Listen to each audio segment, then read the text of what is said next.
Los principios políticos y agrarios que originaron la Revolución Mexicana tienen sus raíces en las profundas injusticias sociales, políticas y económicas que caracterizaron el largo régimen de Porfirio Díaz. A esto se le conoce como Porfiriato, que duró desde el 1876 hasta el 1911. Durante este periodo, aunque México experimentó cierto desarrollo económico e infraestructura, la riqueza y las tierras estaban concentradas en manos de unos pocos, mientras que la mayoría del pueblo, campesinos, obreros e indígenas, sufría explotación, pobreza y falta de derechos. En el ámbito político, el descontento se centró principalmente en la falta de democracia y en el autoritarismo del gobierno. Porfirio Díaz se mantuvo en el poder durante más de 3 décadas, mediante fraudes electorales, represión y control absoluto del país. Esto generó la necesidad de establecer un sistema político más justo, donde el pueblo pudiera elegir libremente a sus gobernantes. Francisco I. Madero, uno de los principales iniciadores de la revolución, impulsó el lema "Sufragio efectivo, no reelección", que simbolizaba el deseo de terminar con las reelecciones indefinidas y de garantizar elecciones limpias, representativas y verdaderamente democráticas. Asimismo, se buscaba el respeto a las libertades individuales, como la libertad de expresión, de prensa y de asociación, las cuales habrían sido duramente limitadas durante el Porfiriato. Otro principio fundamental fue la justicia social, es decir, la idea de que todos los mexicanos tuvieran las mismas oportunidades y que el gobierno actuara en beneficio del pueblo, no de unos cuantos privilegiados. Por otro lado, en el aspecto agrario, el problema más grave era la desigualdad en la distribución de las tierras. Las leyes porfiristas permitieron que grandes hacendados, empresas extranjeras y políticos poderosos se apropiaran de enormes extensiones de terreno, desplazando a comunidades indígenas y campesinas que habían sido dueñas de esas tierras durante generaciones. Los campesinos se vieron obligados a trabajar en condiciones miserables en las haciendas, sin derechos ni propiedad, lo que provocó un profundo resentimiento social. De esa situación surgieron los principios agrarios que inspiraron a la lucha de líderes como Emiliano Zapata, quien proclamó el famoso lema "Tierra y libertad". Este principio representaba la exigencia de devolver las tierras a quienes realmente trabajaban, de reconocer los derechos de los pueblos originarios y garantizar una reforma agraria que asegurara la justicia en el campo. En su plan de Ayala, Zapata exigía la restitución de tierras y reparto equitativo de estas. En conjunto, los principios políticos y agrarios de la Revolución Mexicana buscaban terminar con la tiranía, la desigualdad y la justicia social. Aspiraban a construir un país más libre, democrático y justo, donde tanto los derechos políticos como los agrarios fueran respetados. El Plan del Zapote fue un movimiento que marcó el rumbo de la lucha por la justicia, la libertad y la democracia de nuestro país. Este pronunciamiento político no solo honra la valentía de hombres y mujeres que alzaron la voz en contra de la tiranía, en aquel entonces bajo la dictadura de Porfirio Díaz, sino que también reafirma nuestro compromiso con los ideales que años después darían lugar a lo que conocemos como la Revolución Mexicana. El 21 de abril de 1901, en Mochitlán, Guerrero, un grupo de mexicanos, liderados por Anselmo Bello Caneda y Eusebio Santamaría Almontes, alzaron la voz contra la opresión del régimen de Porfirio Díaz. El Plan del Zapote, proclamado en ese momento histórico, fue el primer movimiento formal en México del siglo XX que desafió abiertamente a una dictadura, pronunciando y denunciando la reelección indefinida, la desigualdad agraria y la opresión que asfixiaba a nuestro país. Este plan de carácter político y agrarista no solo desconoció al régimen porfirista y a su representante en Guerrero, Agustín Mora, sino que también exigió reformas profundas como la defensa del sufragio efectivo, el fin de las reelecciones y el reparto de tierras a los campesinos y obreros, y una constitución que respondiera a las necesidades del pueblo. Es importante reconocer el sacrificio que hicieron y que dieron su vida a este movimiento hombres algunos anteriormente mencionados, como Anselmo Bello, Rafael del Castillo e Eusebio Santamaría, bisnieto de José María Morelos y Pavón, que enfrentaron una brutal represión de Victoriano Huerta, que, con más de 450 soldados, sofocó el levantamiento, dejando atrás un rastro de sangre y dolor. Más de 50 personas, incluyendo mujeres y niños, fueron fusilados en la plaza central de Mochitlán. Eusebio Santamaría, antes de ser ejecutado, dejó un testimonio imborrable. Ojalá mi sangre haga la felicidad de mi querido estado.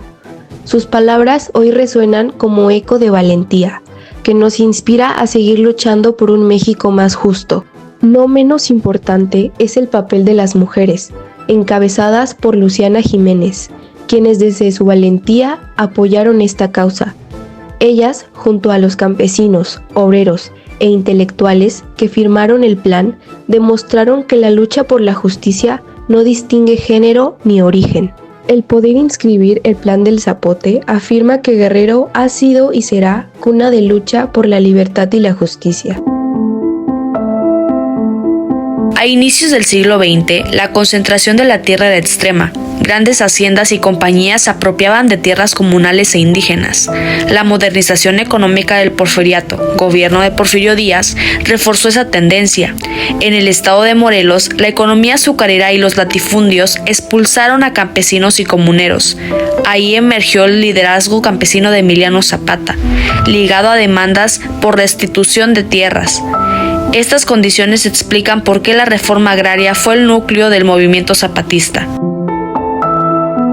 Zapata apoyó en 1910 el levantamiento contra Díaz, guiado por las promesas del Plan de San Luis, de San Francisco y Madero, especialmente en materia agraria.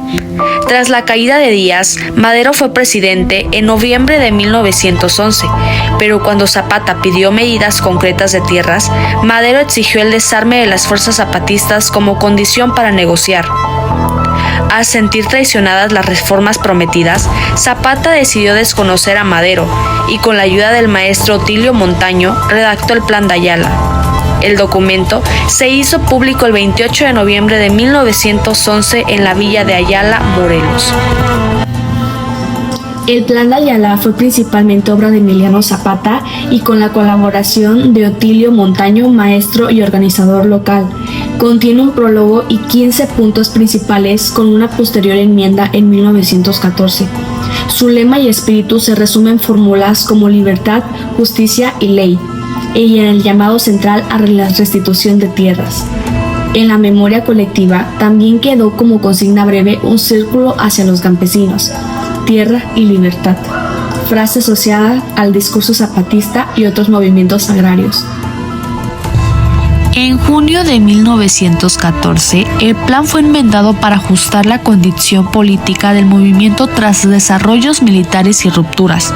Por ejemplo, la aparente traición de Pascual Orozco y la emergencia de Victoriano Huerta. En 1914, Zapata y Villa se aliaron momentáneamente contra Huerta y posteriormente entraron juntos a la Ciudad de México. Sin embargo, las tentaciones con Venustiano Carranza, quien representaba a una facción más centralista y liberal, llevaron a que Zapata reanudara la lucha armada cuando las reformas agrarias no se concretaron. El impacto inmediato y a largo plazo del Plan de Ayala fue la movilización campesina. El plan unificó múltiples insurgencias rurales en torno a la demanda agraria y legitimó a Zapata como referente del movimiento campesino en el sur de México. La violencia y represalias. La negativa de las élites a ceder tierra llevó a prolongadas campañas militares. Zapata murió asesinado el 10 de abril de 1919 en una emboscada organizada por fuerzas reales de Carranza. El Plan de Ayala marcó un antes y un después de la historia de México. Nació el desengaño y se convirtió en bandera de los que no tenían voz. Zapata cayó traicionado, pero su causa sobrevivió a gobiernos, dictaduras y olvidos. porque más que un documento político, el Plan de Ayala fue un grito de dignidad que aún resuena en los campos de Morelos y en el corazón de un país que sigue buscando justicia.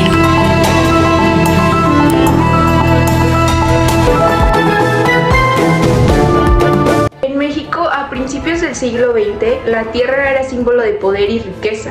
Sin embargo, la mayoría de campesinos e indígenas no poseían ni una pequeña parte de ella.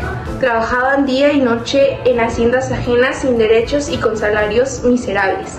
Esta injusticia fue una de las principales causas que encendieron la Revolución Mexicana de 1910, una de las luchas sociales más importantes de América Latina. En el sur del país, un hombre levantó la voz en nombre de los olvidados, Emiliano Zapata.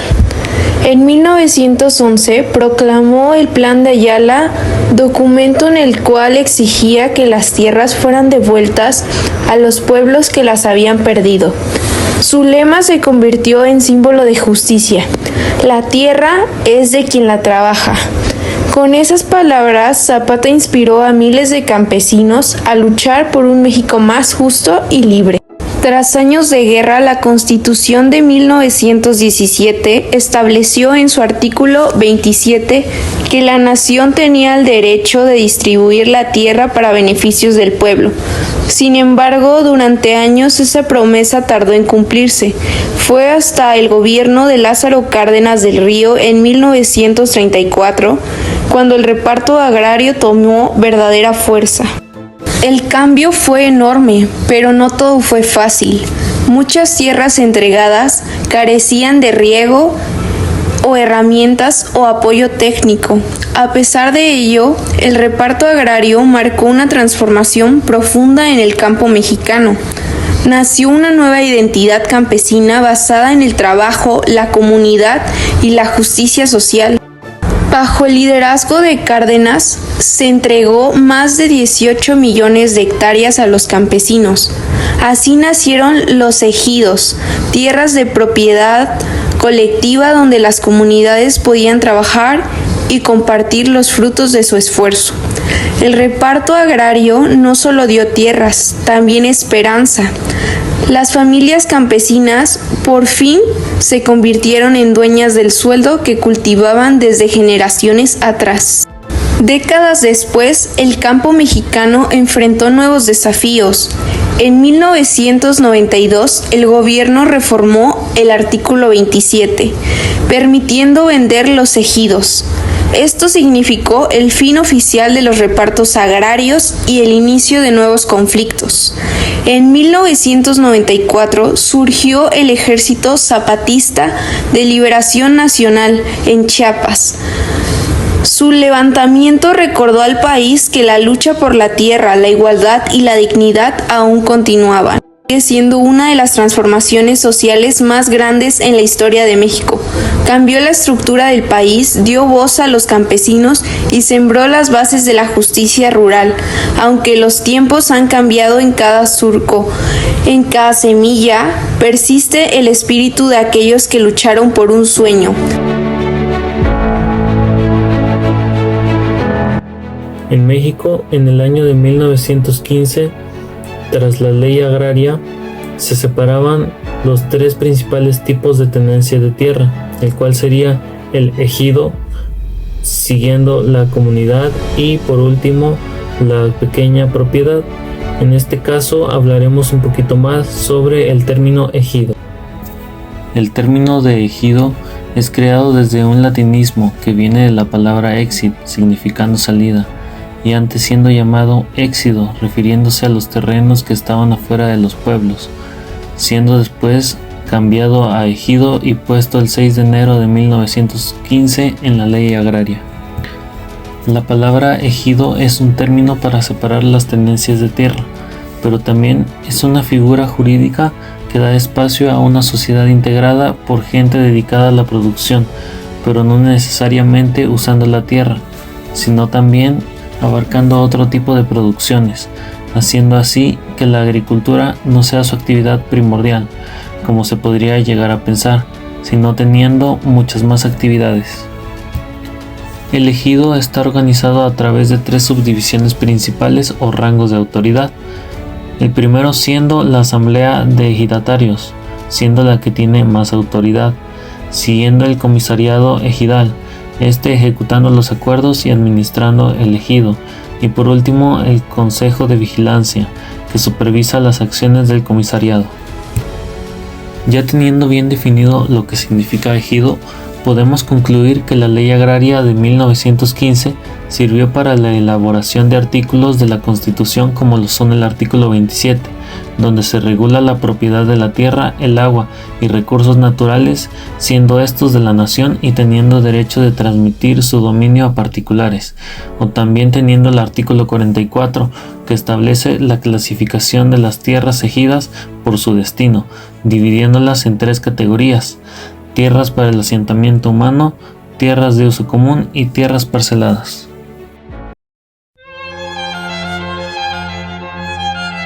La Vía Campesina fue un movimiento mundial fundado en 1993 que agrupa a millones de campesinos, pequeños y medianos agricultores, pueblos indígenas y trabajadores rurales y mujeres del campo en todo el mundo, con un objetivo principal: defender la soberanía alimentaria, el derecho a la tierra y oponerse al despojo de territorios por parte de grandes empresas.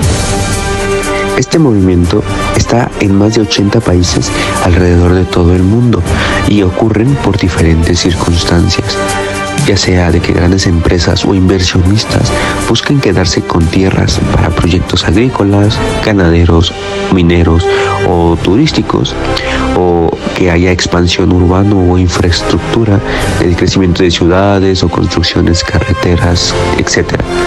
Muchas veces también pueden ocurrir por conflictos armados y de violencia, ya que en algunos lugares grupos armados usan a la fuerza desalojar comunidades y quedarse con sus territorios. Para eso fue creado ese movimiento, para luchar en contra del régimen político de despojo de tierras injustamente.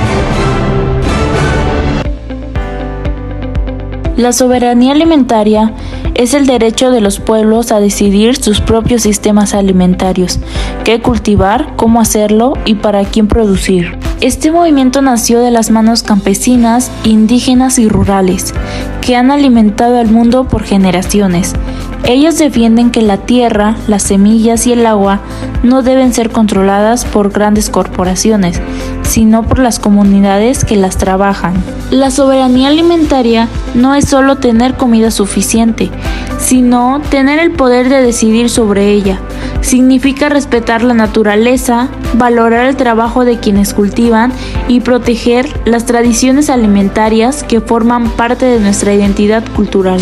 En muchos rincones del planeta, las comunidades luchan por recuperar sus semillas nativas, por cultivar sin químicos, por vender directamente sus productos y por mantener vivas las recetas heredadas de sus abuelos. La soberanía alimentaria también es resistencia.